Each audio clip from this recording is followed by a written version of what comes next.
Eu vou conversar agora com o competente juiz, doutor Antônio Henrique da Silva, que eu considero como o Pelé da Justiça. Doutor, eu assisti um vídeo do senhor no presídio que me emocionou e emocionou muita gente. Como é a vida do presídio para quem nunca esteve naquele lugar? Bem, boa tarde, né, Sotero? Boa tarde, Boa tarde. aos telespectadores, aos ouvintes. Bem, a vida no presídio é aquilo que a gente mostrou, né? É uma vida de abandono, de descaso, né? De privações, as mais diversas, né? Por exemplo, a gente entrou numa cela lá, que é onde está o nosso amigo que deu causa ao texto, né, Cego de Tudo, né? E aí o que é que acontece? O que é que a gente viu lá? A gente viu uma cela com capacidade para 4 pessoas, nas camas de concreto, né, concretadas, são 4 espaços, só que tem 10 custodiados ali, né? E pelo vídeo lá você vê que onde dormem esses outros 6, né? 2 dormem debaixo das 2 camas, embaixo mesmo das 2 camas, né? E os outros 4 espalhados ali pelo mínimo que tem de espaço ali para circular no ambiente, né? Então é dessa forma, são pessoas amontoadas, né? São pessoas em relação às quais a dignidade está sendo aviltada, né? E a sociedade precisa começar a se preocupar com essa situação, porque isso não é de agora, isso tem muito tempo, né? E só piora, E depois a gente quer questionar, quer cobrar, por que que há tanta reincidência, por que que tantas pessoas saem do presídio e continuam praticando crimes? Porque as pessoas são tratadas como bichos, né? Na realidade, né? É o bicho homem tratando o próprio bicho homem como bicho, lamentavelmente, né? Então, a situação é degradante, é aquela que você viu ali, e tem situações ainda piores que das celas que tem pessoas com problemas de saúde, né? Doenças contagiosas, inclusive que estão com outros detentos no mesmo ambiente. Doutor, como que alguém pode melhorar se ele vai preso, é colocado no lugar daquele desumano? Ele sai dali pior, não é, doutor? Não tem como melhorar, Sotero. Não tem como melhorar. O ser pensante, né? Ele precisa, mesmo no caso de cumprimento de pena, ele precisa ser colocado num ambiente onde essa condição de ser pensante possa ser utilizada, ele possa fazer uso das suas faculdades mentais, né? Quando você coloca o homem naquela situação ali em que eles estão, você faz o homem parar de pensar, né? Produtivamente falando, e ele vai pensar em coisas negativas. Ele vai pensar em quando sair dali, como ele se vinga dessa própria sociedade que o coloca ali e sem lhe dar condição mínima de ter uma vida com mínimo de dignidade. Ninguém aceita isso pacificamente, e o reflexo desse tratamento que é dado para os custodiados é para a própria sociedade. A própria sociedade é quem sofre as consequências desse tratamento desumano que é dado aos nossos custodiados. Doutor, como mudar essa situação? Políticas públicas, tá? É preciso que o governo federal, os governos estaduais tenham a consciência da necessidade da adoção de políticas públicas efetivas para o sistema prisional nacional, para o sistema prisional brasileiro, né? Levando em consideração que o cidadão perde a liberdade, mas ele não perde a dignidade enquanto ser humano, enquanto pessoa humana. E isso são princípios constitucionais. A nossa Constituição protege o direito dessas pessoas, mas o Estado é negligente, tem negligenciado, e o que tem acarretado a essas pessoas são essas situações. Por exemplo, nós termos uma cela que comporta 4 pessoas com 10, isso é ineficiência estatal. Cadê os presídios? Tem que construir presídio? Tem que construir presídio. Lamentavelmente, se o Estado não consegue fazer o seu dever de casa, educando nossas crianças, melhorando a condição de vida das nossas crianças, dos nossos adolescentes, com projetos efetivos que levem essas crianças, levem esses adolescentes a terem perspectiva de vida melhor, esses meninos acabam se envolvendo com drogas, esses meninos acabam se envolvendo com atos infracionais e depois com crimes propriamente dito, e viram os grandes marginais, né, de amanhã são as crianças e os nossos adolescentes abandonados em razão de ausência de políticas públicas no momento presente. Então a gente tem uma indústria, nós temos uma indústria acelerada e efetiva de infratores da lei, e lamentavelmente sem nenhuma perspectiva de mudança. Doutor, eu costumo dizer, grosseiramente, mas é verdade, que a segurança do Brasil é feita a facão? Feita? A facão? Não conheço esse termo. Na violência. Não conheço o termo. O que é que eu posso dizer? Eu posso dizer que não se mudará a situação criminológica do Brasil, a situação da prática de crimes no Brasil, sem uma política séria que leve e coloque em primeiro lugar a infância e a adolescência. Se nós não tratarmos melhor da nossa infância e da nossa adolescência, não tenho dúvida, senhores, não teremos como melhorar. Não adianta querer ter perspectiva ou esperança de que isso vai mudar sem tratarmos as nossas crianças, os nossos adolescentes de uma forma melhor, levando para eles a perspectiva de um futuro. É muito fácil uma pessoa já adulta você falar: comete um assalto porque gosta, ele que fez a opção de cometer um assalto, ele que fez a opção de cometer um furto, outro e qualquer outro crime, sem levar em consideração o que levou aquele ser humano até aquele momento em que ele decide ingressar para o mundo do crime, para o momento em que ele decide ingressar para o mundo das drogas. Aí está a questão, tem que buscar o porquê e não a consequência. A consequência, o resultado é a prática do crime. Tem que buscar lá atrás, ver o que se fez com esse homem. Eu tenho aqui na vara criminal, da segunda vara criminal de Feira de Santana, por exemplo, um sem número de acusados, que eu pergunto: e o seu pai? Eu não tenho pai, doutor, eu nunca tive. E quem lhe criou? Minha avó. E sua mãe? Não sei, me entregou e sumiu. E essas pessoas são revoltadas pelo abandono afetivo, pelo abandono do seu pai, da sua mãe, às vezes de toda a família, e são entregues como se coisas fossem para que outros criem. Aí é que está o problema. Um dos problemas da criminalidade está nessa falta de afeto, nessa situação desumana que beira a crueldade de você, na irresponsabilidade dos casais, que em encontros casuais ou não, irresponsavelmente se engravidam e colocam pessoas, seres humanos no mundo sem o mínimo de perspectiva de uma vida digna. Começa aí o problema. Então é chamar a responsabilidade de todos nós, absolutamente todos nós, especialmente homens e mulheres, pais que tenham responsabilidade, que não queiram apenas um momento do prazer, porque depois do prazer vem um momento de responsabilidade. Muitos querem apenas o prazer, não querem a responsabilidade pelos filhos que trazem ao mundo. Eis o problema. Doutor, com esse tráfico dominando o nosso país, como melhorar essa situação da violência? A questão do tráfico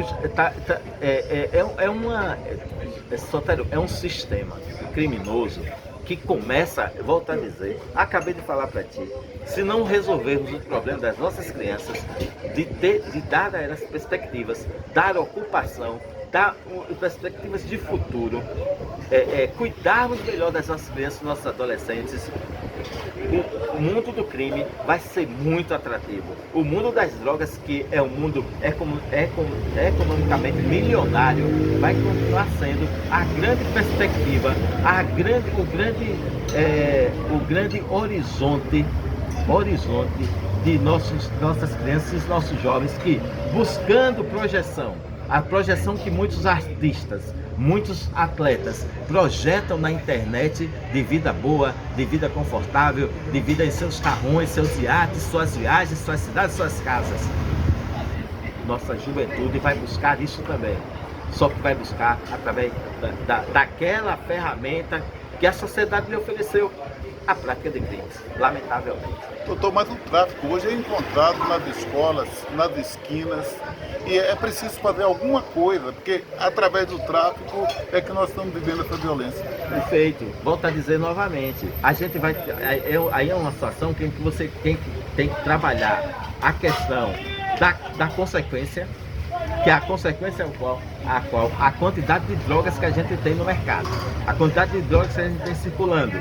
Essa é a consequência da criminalidade avassaladora, da quantidade de mortes de pessoas envolvidas com esses crimes e os crimes que eles são vinculados. Roubo, furto, apropriação indébita, são todos homicídio, são todas condutas criminosas vinculadas ao tráfico. Então você tem que ter políticas públicas para um combate efetivo, especialmente nas fronteiras brasileiras, para combate ao tráfico de drogas de forma macro, mas também não pode esquecer das políticas públicas destinadas à primeira, segunda infância e adolescência. Não adianta ter o ECA, Estatuto da Criança e do Adolescente, desde 1990, ou seja, há 32 anos. E não se efetivar a proteção integral que tanto se fala ali. É mais uma lei que é uma lei que existe por existir e pouco se faz em relação a essa legislação, a não ser a questão punitiva, porque ali está falando que adolescente comete ato infracional e deve ser submetido a medidas de segurança, uma delas inclusive a internação. Doutor, Feira de Santana está de parabéns por ter um juiz que tem um coração voltado para o amor, e que eu escuto sempre pelas ruas. Feira de Santana precisa de mais juiz como o doutor Antônio Henrique da Silva. Estava vendo o senhor lá dentro do presídio, tratando todo mundo com carinho. Um juiz lá no presídio, tratando todo mundo com carinho. Mas esse carinho, ele recebeu naquele momento do juiz. Ele não recebe. Lá dentro ele recebe outras coisas, né, doutor? Não é isso. Em relação a essa questão, eu quero aqui ressaltar o belíssimo trabalho que é feito aqui pela Vara das Execuções Penais, a comarca de Feira de Santana, pelo magistrado, amigo meu, pessoa de extrema competência e extremo empenho e eficiência, doutor Fábio Falcão. Ele é aqui de Feira de Santana. O Fábio aqui de Feira de Santana é feirense. E eu posso aqui testemunhar que o Fábio faz um excelente trabalho. E não consegue fazer mais por conta dessa falta de estrutura que permeia todo o Poder Judiciário Nacional. Em relação a essa questão que você colocou, então o Fábio também tem esse trabalho de levar um carinho, levar uma atenção para os detentos aqui que são submetidos a ele. Mas ele tem mais de 1.800 presos para dar conta, para dar acompanhamento. É diferente de eu ir fazer uma visita em um pavilhão específico onde tinha, se você fala que você tem 20 celas com 10 pessoas, nós temos em torno de 200, 180, 200 presos. E o que você fala, ainda que tenha sido um fio de carinho, uma linha de carinho, um momento único, específico, pequeno de carinho, mas dê afeto ao ser humano, dê carinho ao ser humano, dentro das suas possibilidades, e você estará contribuindo para ter um ser humano melhor. Pelo menos eu estou fazendo minha parte. O que deixa a gente muito feliz é saber que tem ainda alguém que se preocupa com alguém que está numa situação dessa. Porque hoje uma amiga viu aquele trabalho que eu fez lá no presídio e disse, Sotero, mas o problema é que o cara quando sai de lá sai pior. Sai pior por quê, doutor? Ele sai pior porque ele é maltratado, ele não tem a sua dignidade preservada, ele é submetido a tomar água da torneira, água que fica no chão, lá dentro das celas, como você viu no vídeo, porque ele tem que dormir no chão, passando rato, barata e aranha por cima dele, capaz de ser picado, ser mordido por um rato, ser picado por uma aranha, entendeu? Ele sai pior porque ele é trancafiado num ambiente que é para 4, tem 10, 12, 15, 20. Não tem como se transformar em melhor quem é submetido a condições desumanas. O humano é humano, Sotero, e tem que ser tratado como humano. Se você trata o humano como desumano, você desumaniza o humano e ele pode se transformar em algo que pode ser tudo, menos humano. Doutor, eu acho que isso aí vai ficar por minha conta. Eu acho que isso só vai melhorar no dia que melhorar também a qualidade do político, aquele que chega ao poder e que só pensa no poder. Aí você está falando filosoficamente, sociologicamente. Eu digo para você o que o senador Alessandro me disse quando eu estive há pouco mais de 20 dias com ele. É muito difícil ter esperança de que teremos dias melhores na política nacional. O sistema está corroído, segundo o senador Alessandro Vieira. corroído por muitas coisas, ineficiência, outras situações, especialmente a questão da corrupção.